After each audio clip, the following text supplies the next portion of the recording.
Well, good afternoon, everybody. It is 11:13, and it is, what is it today? Today's Tuesday, September the 16th. And what are we going to talk about today? We're going to talk about making decisions. Analysis paralysis. Have you ever heard of that term? Where you get so caught up in your head that you just can't make decision, you know? And if you're ever going to go into business for yourself, if you're ever going to, perform at a high level, you are going to be making many decisions.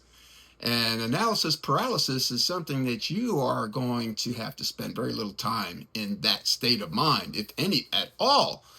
In the beginning, you might, but that needs to go by the wayside at some point.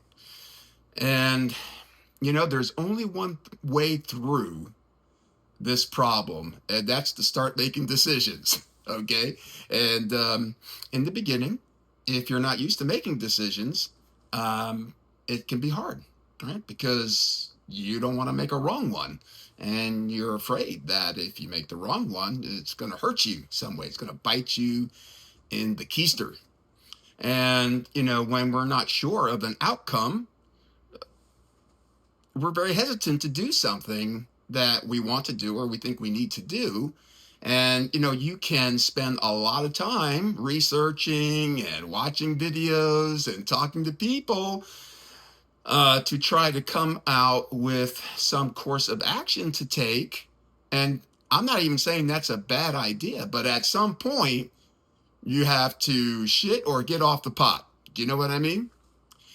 And that is a very hard truth for a lot of people to accept and acknowledge. And I'm going to tell you something that I completely understand that, because I was a professional procrastinator before I started this business. And, I still procrastinate, okay?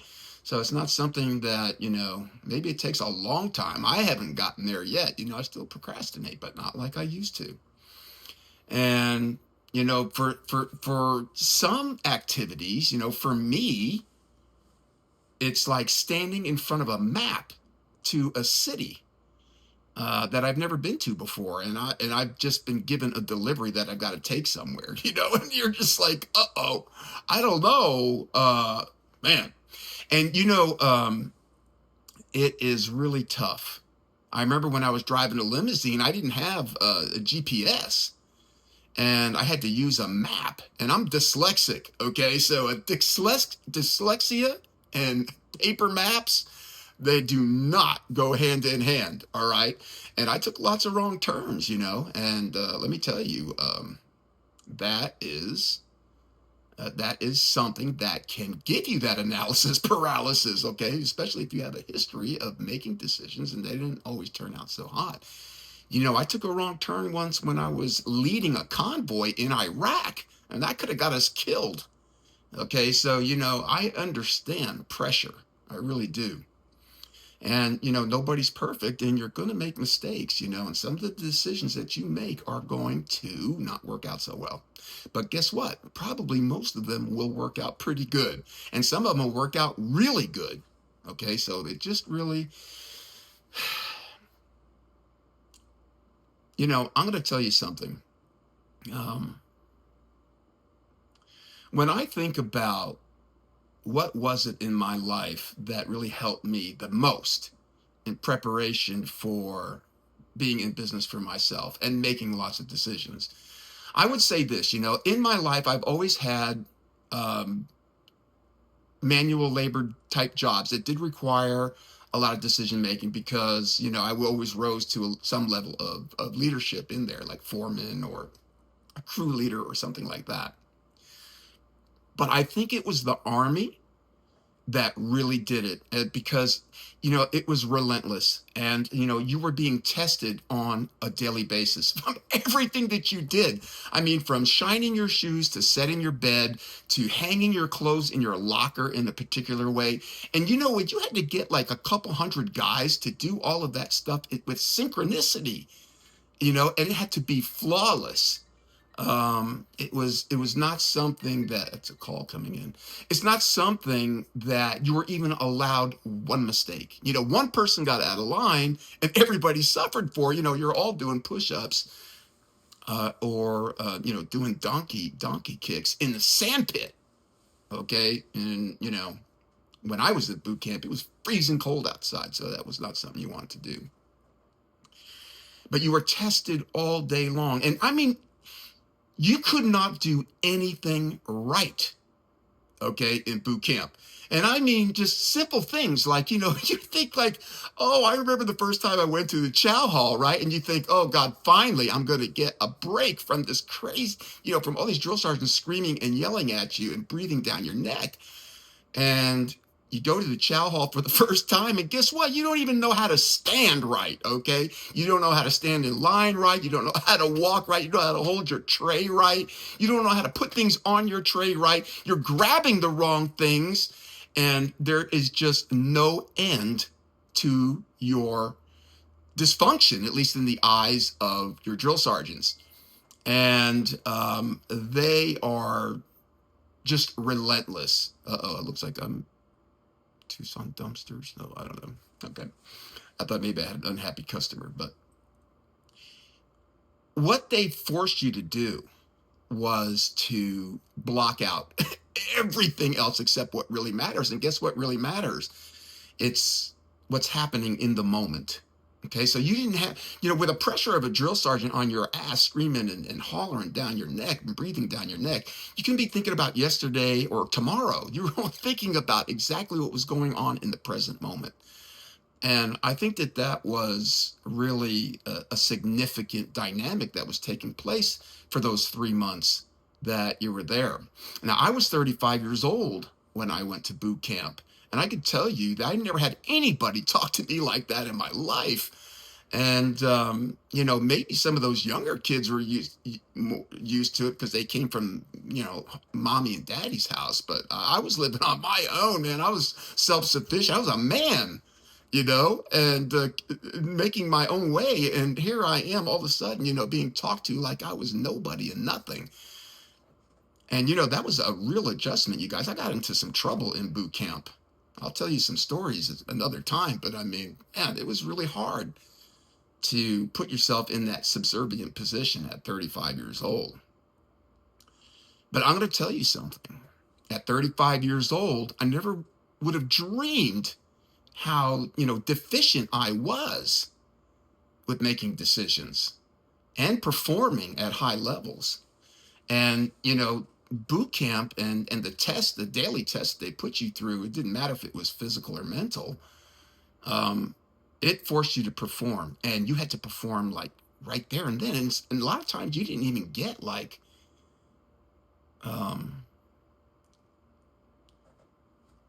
you did not get time to study. Sometimes you had to memorize like 3 pages of information that you'd never read before, and you had to do it within 30 minutes. And then you were going to be tested on it right there in line. Like there was no, oh, go back to your bunk and read and, and you have to, no. And there were just so many times where, I just thought, oh, there's no way I'm going to be able to do this. I can't perform at that level. And I thought that all throughout boot camp, I just couldn't believe, I just thought I was going to get thrown out of there. Was one, because I was 35 years old and it was very difficult for me to keep up with everybody physically. But even mentally, it was a real challenge because I wasn't used to pushing myself that way. And I don't think most people are. And, so that was, a pressure cooker right there that I just was not used to. My mom and dad never talked to me like that. They never put me through the ringer like that. I didn't have to stand at attention. I didn't have to like have everything buttoned up right. I mean, everything on your uniform had to be just right. All your pins, all your patches, or whatever you were wearing, and everything had to be done a certain way. And it was like those guys were just like eagle eyes, man. And it was an impossibility for you to escape a single day without having a drill sergeant call you out on some deficiency that you're guilty of, and you truly were guilty of it. But in civilian life, you're never scrutinized that way. But in boot camp, man, you're looked at in such a way that you've never been, you've never had expectations put on you like that unless you've been in boot camp. But we're talking about decision making, and we're talking about, I can really get wound up talking about, especially stories about boot camp. There's just so many. I mean, I got some good ones, man. Some of the things that happened in the chow hall were the funniest things that you could ever hear. Now, of course, going through it, it didn't seem so funny, but now all these years later is hysterical. How you get treated, and then we'll have to do that. I'll have to do that sometime. Maybe I'll just do story time on boot camp, where there's no real lessons involved with it, but just for fun. So I'll think about that. But back to decision making, and I can tell you that, before I started this business, there was some real decisions that I had to make because I was working 3 part-time jobs, driving a tractor trailer, driving a limousine, and working a farmer's market table for somebody. And then when I decided I was going to start this business, that was a 4th job that I was going to have to take on. And, unfortunately, for most of these jobs were all on the weekend. So there wasn't nothing during the week. And it was really tough because I would be like sleeping in the parking lot between jobs, like for the tractor trailer and the limousine job. Really dangerous, not getting a lot of sleep, really stressed out. And I remember, one time, I'm riding in the tractor, driving the truck from here to Phoenix, carting mail.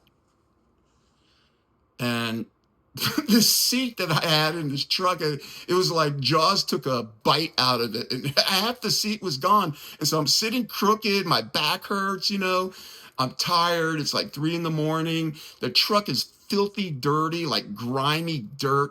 And I'm just like thinking to myself, like, what the hell am I doing?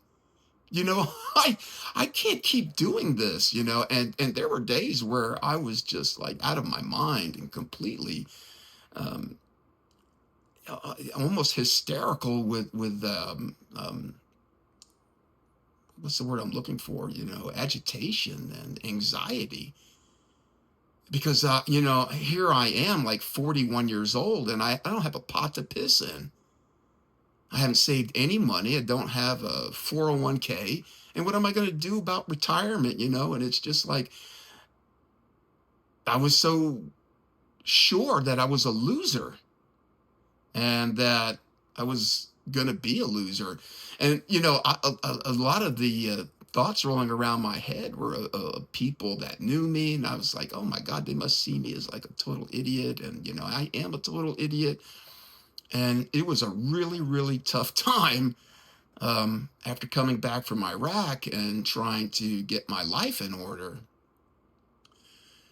And I knew I was going to have to make some kind of decision. And so when the time came and I knew I was going to start this business, it was a very short time after actually starting the business. So I'm doing 4 different things.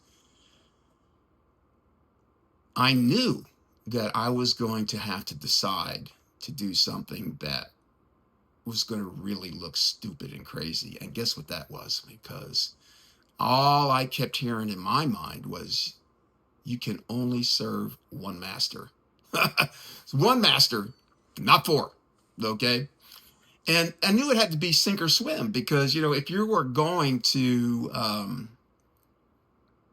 what, it's not very, let me go open up that window so we get more light in here.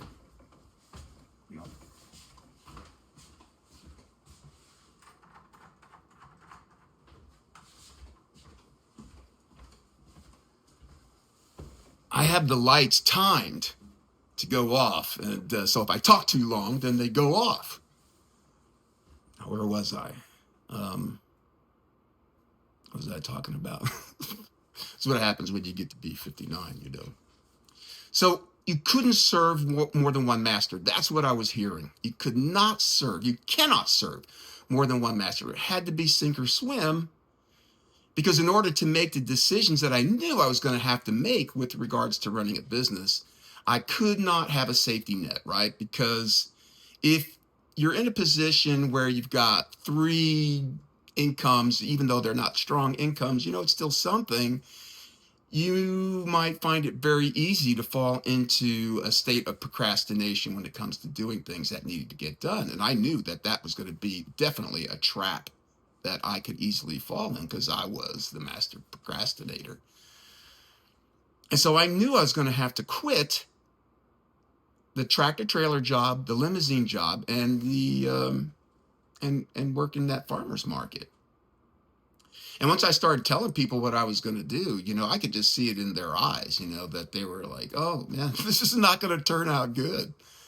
And I couldn't argue with them because it did seem ridiculous, and it seemed like a risk that why should I take a risk like that?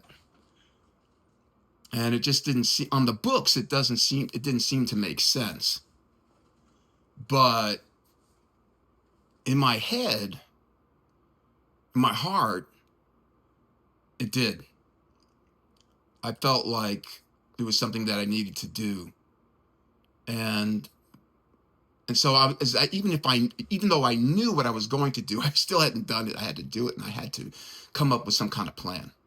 So that's what I did. I come up with a plan, and I'm like, okay, what are my shortcomings? What are some areas of my personality that if I do this, I might run into some problems?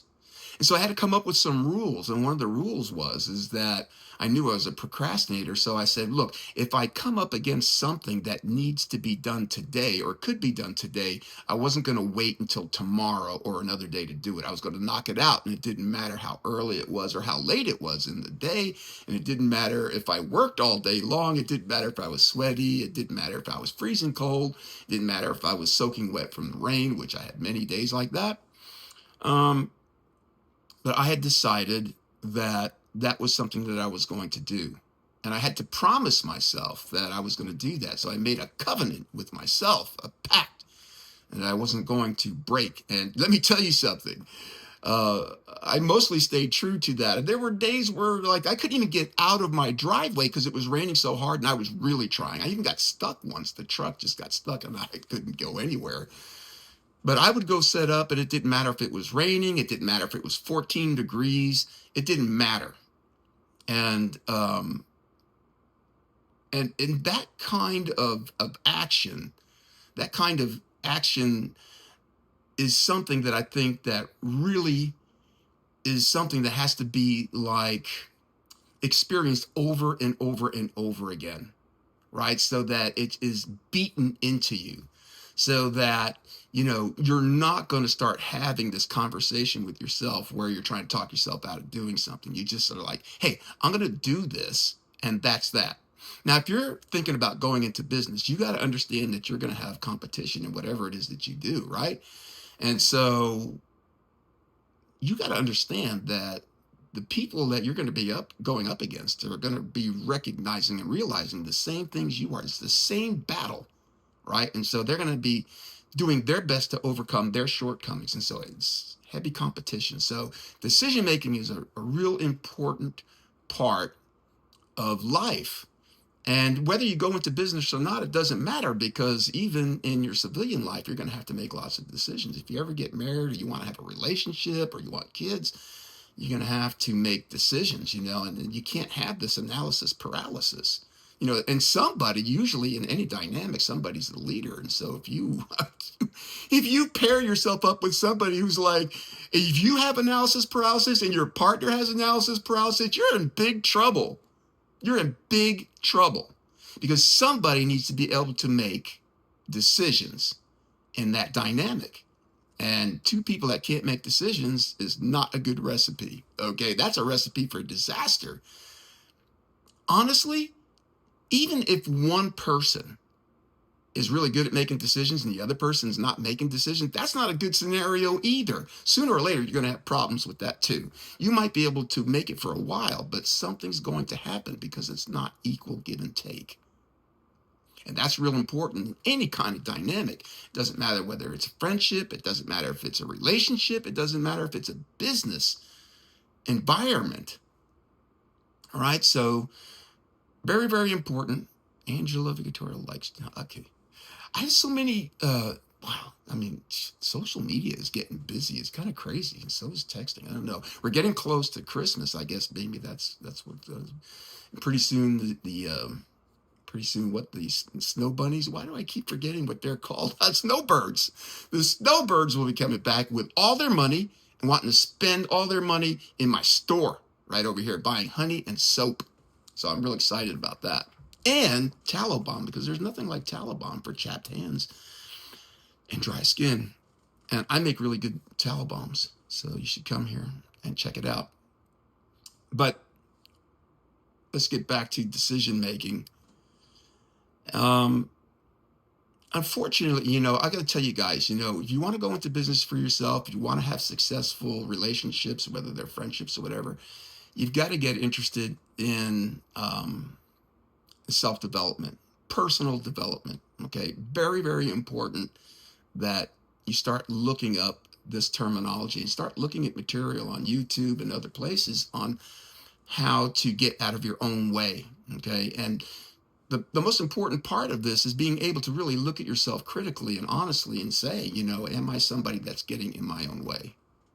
And if you are, you understand that, there's a way out of this paralysis.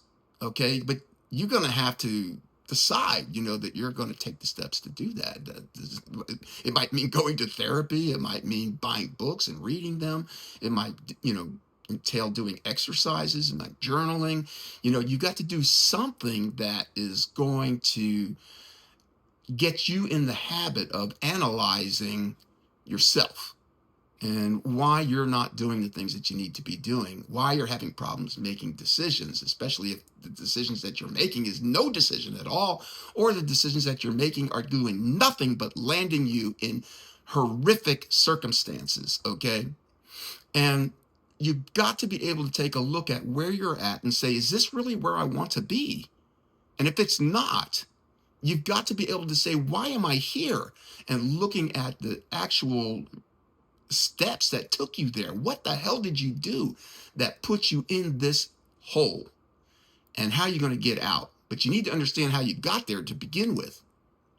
So a big part of having a successful life is taking responsibility for yourself, taking responsibility for your thinking, for your actions, right? For the decisions that you make, good or bad. It's something that you've got to do.